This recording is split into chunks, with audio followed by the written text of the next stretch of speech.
What's up, guys? Welcome back to the channel. We got another one of our faction reviews today for Hail Caesar, and we're continuing right along.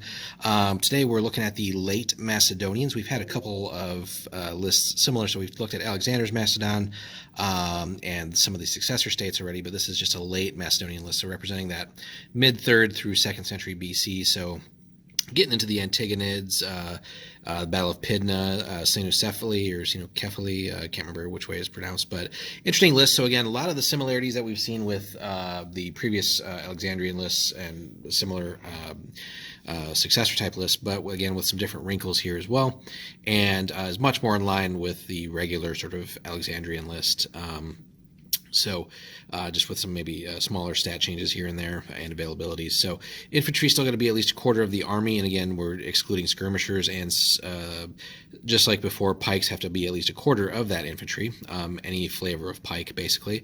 Cavalry is also at a quarter, so basically you could provide a very balanced army here with kind of going 50-50 with infantry cavalry, although you do get one single artillery unit for the whole army, so there's not too many artillery lists or lists that feature artillery just yet. So you might as well take advantage of having that and basically field that. But then you're still essentially doing a pretty even split between infantry and cavalry, but artillery giving you some of that extra punch.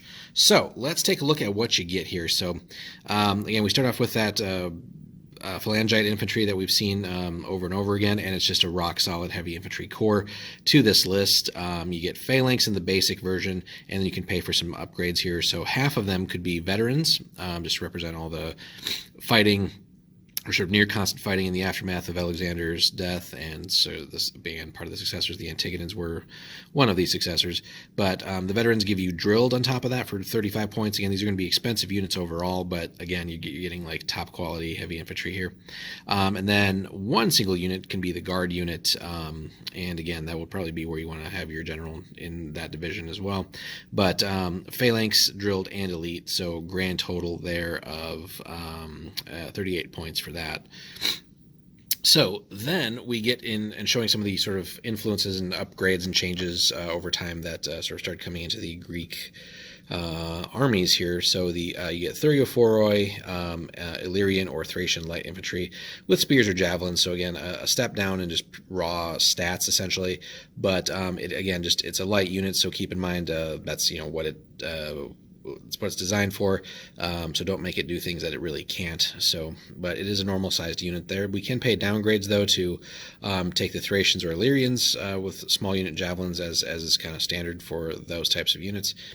That being said, we can upgrade the standard sized Thracians with double-handed Rhomphaia, one unit of those, which again bumps the fighting ability up a little bit, which is pretty solid for a light infantry unit. Drops the sustain stays the 7, and the short range action changes a little bit, but you're also getting tough fighter, so +1 clash and tough fighter for just 2 points for that one unit. You might as well go with it.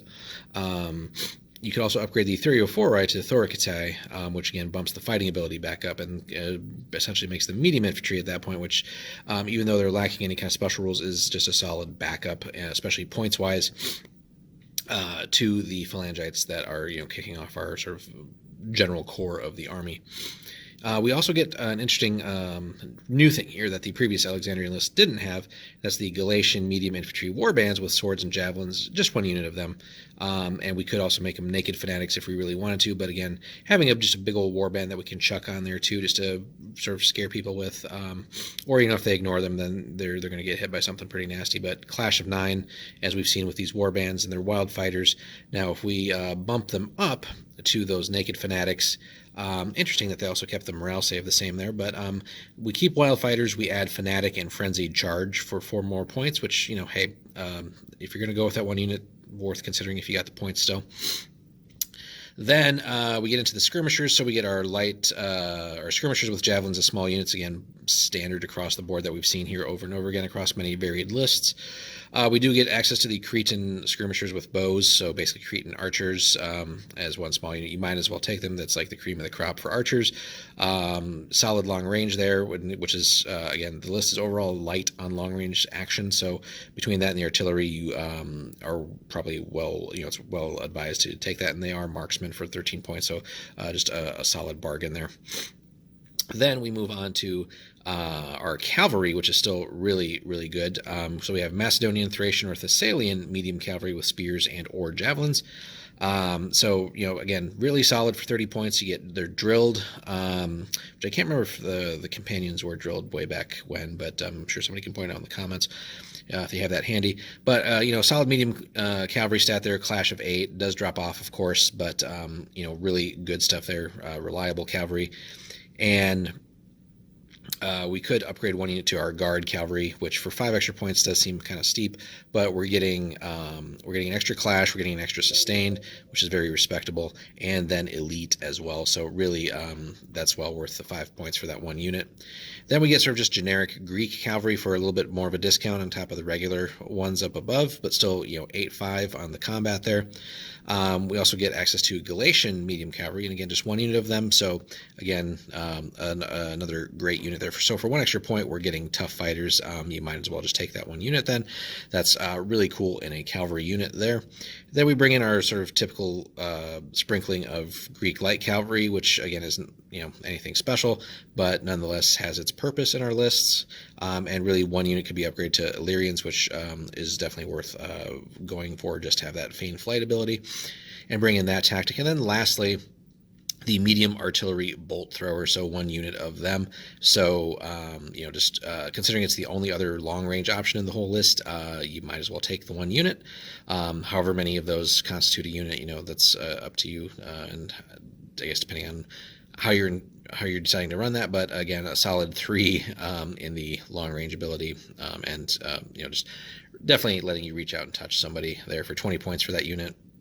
And that's all backed up by a solid and respectable leadership 8 across the board for your commanders in general. So it makes sense that there isn't, a leadership 9 option here. Certainly no Alexander here.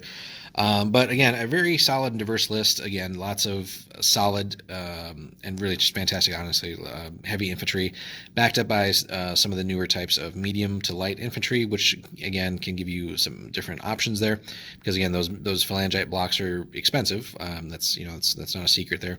And then plenty of different ways to hit people with solid medium cavalry again. That honestly, in a lot of cases, at least personal experience, tend to punch above their weight a little bit, but could just be me and dice. You never know. The sneaky thing in here, though, that's worth considering is, you get the 1 unit of Galatian medium infantry, that warband there. So whether you upgrade them to fanatics or not, which does seem like a cool option, but well worth putting that in there, just because most people wouldn't be expecting it necessarily in a Greek list or even Macedonian type list. So it's just something there to maybe distract, and really if you get that charge, and you can do a lot of damage there that they might not be expecting. Otherwise, they might your opponent might not be respecting what a unit like that is capable of, and then you can kind of show them if the dice are with you. Similarly with that one Galatian cavalry unit, it's a little surprise there.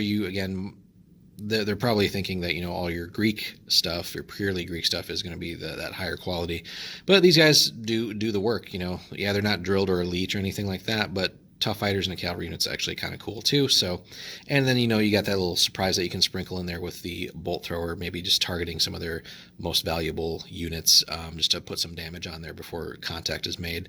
So overall, just a really solid list. Late Macedonian. Again, if you're already playing Macedon or any of the successors or anything like that, you probably have most of these models, so it's just a great alternative with the ability to maybe collect some other things as well, and play with some different toys and slightly different makeup than the classic Alexandrian list. So overall, let us know, guys, what you think of the list. Again, Late Macedonian, if you've played this, what have your successes been?